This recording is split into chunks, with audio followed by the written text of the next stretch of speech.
नमस्कार, TV9 digital में आपका स्वागत है और मैं हूं कार्तिकेय शर्मा। मेरे साथ मेरे सहयोगी हैं ब्रजेश पांडे और आज हम बात करेंगे ऐसे भूचाल की जो आया तो चंडीगढ़ में, लेकिन उसका असर पूरे पंजाब के चुनाव पर होगा। आशा किसी की नहीं थी, लेकिन अब उस नतीजे के बाद संभावनाएं राजनीति में इतनी प्रबल बनती नजर आ रही हैं कि उसका असर विधानसभा चुनाव पर होगा। जी हाँ, हम बात कर रहे हैं स्थानीय निकायों के नतीजों की, जिसमें आम आदमी पार्टी ने बहुत अच्छा किया है। ब्रजेश, सीधे मैं आपसे पहले सवाल पूछता हूं, पहले नतीजे के बारे में बताइए और बताइए कि इसका असर क्या हो सकता है। देखिए, पिछली बार जब चुनाव हुआ था 2020 में, तब करीब 26 सीटें थी और जिसमें बीजेपी 20 सीट जीती थी और कांग्रेस 4 सीट जीती थी। इस बार सीटों की संख्या बढ़कर 35 हो गई है और आम आदमी पार्टी जो पहली बार स्थानीय निकाय चंडीगढ़ के चुनाव को लड़ रही है, उसने 14 सीट पाकर सबसे नंबर 1 पार्टी है। बीजेपी जो पिछली बार 20 सीट पाई थी, बीजेपी 12 पे है और कांग्रेस का परफॉर्मेंस और खराब है। ये इंटरेस्टिंग इसलिए है कि पंजाब में चुनाव होने वाला है और जैसे राघव चड्ढा ने कहा कि ये चुनाव तो झांकी है, असली पिक्चर आना अभी बाकी है। ये किसी भी चुनाव, मतलब किसी भी स्टेट में चुनाव हो रहा हो और जिसके पहले आप इस तरह की आपके पास नंबर ऑफ सीट्स बढ़ती हैं और आप सबसे बड़ी पार्टी बन के उभरते हैं, तो पार्टी के कार्यकर्ता और पार्टी के अंदर काफी जोश भर जाता है और वो चुनाव को दुगनी मेहनत के साथ लड़ते हैं। लगभग ऐसा ही कुछ इस वक्त आम आदमी पार्टी के साथ हो रहा है। अच्छा ब्रजेश, एक चीज बताइए, 2017 में आम आदमी पार्टी ने बड़ा अपना अच्छा फोरे किया था और 2014 की लोकसभा में भी पंजाब एक ऐसा क्षेत्र था दिल्ली के बाहर जहां आम आदमी का थोड़ा दबदबा दिखा था। लेकिन इस चुनाव में जो नतीजे जैसे आपने बताए, इसमें कांग्रेस के लिए सबसे बड़ा संकेत क्या है? क्योंकि जब भी कांग्रेस किसी क्षेत्रीय पार्टी से चुनाव हारती है तो वहां से गायब होने लगती है। तो अगर इस तरह के नतीजे आ रहे हैं तो क्या कांग्रेस के लिए ब्रजेश चिंता का सबब है? ये दोनों पार्टी के लिए है, ये बीजेपी के लिए भी है और कांग्रेस के लिए भी। कांग्रेस के लिए ज्यादा इसलिए कि पिछले 20 सालों से जब भी चुनाव होता है, इसमें या तो कांग्रेस पावर में आती है या बीजेपी आती है। बीजेपी के लिए चिंताजनक ये है क्योंकि ये शहरी वोटों का वो है, तो इसलिए ऐसा माना जाता है कि यदि चंडीगढ़ के चुनाव में आम आदमी पार्टी अच्छा कर रही है तो ये मान के चलते हम कि रूरल बेल्ट में आम आदमी पार्टी बेहतर करेगी और शहरी वोट और इस सारे सेक्टर्स में और सेंटर्स में बीजेपी बेहतर करती है। लेकिन यहां पर जिस तरह का परफॉर्मेंस उनका रहा है और जैसे आम आदमी पार्टी के कैंडिडेट ने सिटिंग मेयर के, बीजेपी के सिटिंग मेयर को 800 प्लस वोटों से हराया, तो ये आम आदमी पार्टी के क्लेम को काफी बोल्स्टर करता है। आम आदमी पार्टी जो दावा कर रही है कि पंजाब में वो इस बार सरकार बना पाने में सक्षम होगी, उसके दावों को बेहतर करता है। और सबसे महत्वपूर्ण चीज जो होती है, कार्तिकेय, चुनाव लड़ते हैं, आपके कार्यकर्ता होते हैं, उनके पैरों के नीचे स्प्रिंग लग जाती है। फिर वो ये फील करते हैं कि अब हमारे चुनाव जो है और चुनाव के नतीजे हमारी एकदम पहुंच में है। मैं दर्शकों को बताना चाह रहा हूं इससे पहले कि मैं तीसरा सवाल पूछूं कि भारतीय जनता पार्टी कोई बड़ी पार्टी नहीं है। पंजाब में एक जूनियर पार्टनर के तहत वो चुनाव लड़ती थी जब अकालियों के साथ थी। 20 सीट या 25 सीट, उससे ज्यादा नहीं लड़ती थी।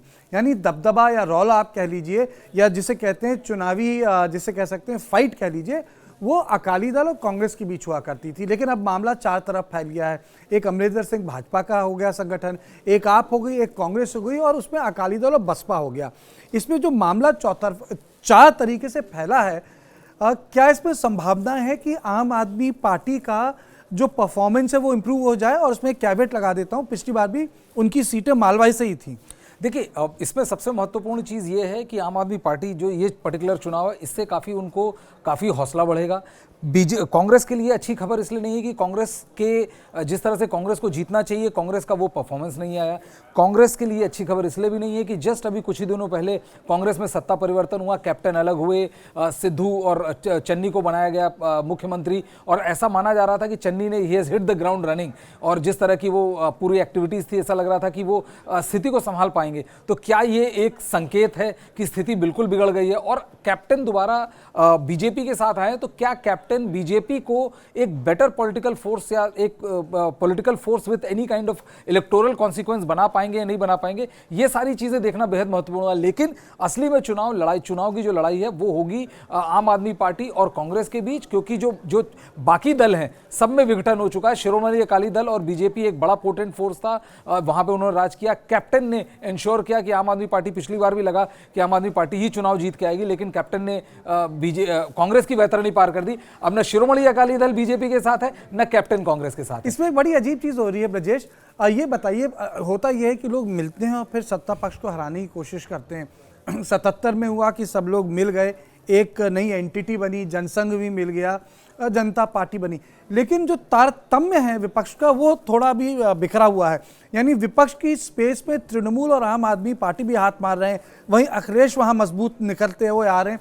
आपको लगता है कि अगर इस तरीके से नतीजे, जैसे आम आदमी पार्टी फोर्स बन के उभरती है, मैं सिर्फ फोर्स का ही इस्तेमाल कर रहा हूं, तो जो लैंडस्केप जिसे कहते हैं ऑपोजिशन का, वो बदल सकता है? बिल्कुल बदल सकता है। आप एक चीज़ समझिए कि यदि किसी भी चुनाव में यदि फॉर एग्जांपल ही लेते हैं, आम आदमी पार्टी पंजाब में जीत जाती है और गोवा और उत्तराखंड में ये 3-3, 4-4 सीट भी जीतते हैं, तो भी आप समझिए कि आम आदमी पार्टी के नेशनल एक्सपेंशन के लिए बहुत बड़ा मतलब जो बूस्टर शॉट, बूस्टर डोज होगा जो आम आदमी पार्टी की जो उम्मीद है। यदि विपक्ष एक अच्छा फाइट देती है बीजेपी को उत्तर प्रदेश में, तो जो एक वन साइडेड मैच जो अब तक चल रहा था वो बड़ी हद तक टू पार्टी गेम हो जाएगा। और सबसे इंटरेस्टिंग चीज़ होगी कि क्या कांग्रेस इस टू पार्ट गेम में कुछ भाग ले पाएगी या अभी भी एकदम बाय स्टैंडर्ड की तरह रहेगी। बहुत बहुत शुक्रिया ब्रजेश। जो नतीजे आए हैं, जैसे ब्रजेश बता रहे थे, ये चेतावनी भारतीय जनता पार्टी, अमरिंदर सिंह और कांग्रेस दोनों को है। लेकिन इसमें सबसे महत्वपूर्ण बात यह है कि अगर विपक्ष के जिसे कह सकते हैं परिप्रेक्ष में अगर बाकी पार्टियां उभर के आने लगती हैं, तो एक नया तारतम्य होगा, एक नया राजनीतिक तारतम्य होगा। वक्त है उसके लिए, 2024 भी दूर है, लेकिन जैसे तृणमूल कांग्रेस कोशिश कर रही है गोवा में, आम आदमी पार्टी का जलवा देखने को मिला, अगर मैं शब्द जलवा इस्तेमाल करूं, चंडीगढ़ में, और जिस तरीके से अखिलेश फाइट दे रहे हैं, तो एक जिसे कह सकते हैं कि विपक्ष अलग दिखेगा, उसमें विपक्ष के नए प्लेयर्स आ जाएंगे। लेकिन फिर भी क्योंकि ये चुनाव बीजेपी के लिए बहुत महत्वपूर्ण है, ये नहीं कहा जा सकता कि कुछ असर नहीं होगा, बहुत असर होगा। लेकिन आज जो चंडीगढ़ में हुआ, जैसे ब्रजेश बता रहे थे कि स्प्रिंग लग जाता है पाँव के नीचे, तो स्प्रिंग लग गया आम आदमी के पाँव के नीचे। देखना ये है फाइट बैक कांग्रेस अब कितना देती है, कितना फाइट बैक कांग्रेस से मिलता है चुनावों में, जो अभी भी 2 महीने दूर हैं। तो आप ये देख रहे थे हमारी खास पेशकश की किस तरीके से आपने लगाई झाड़ू।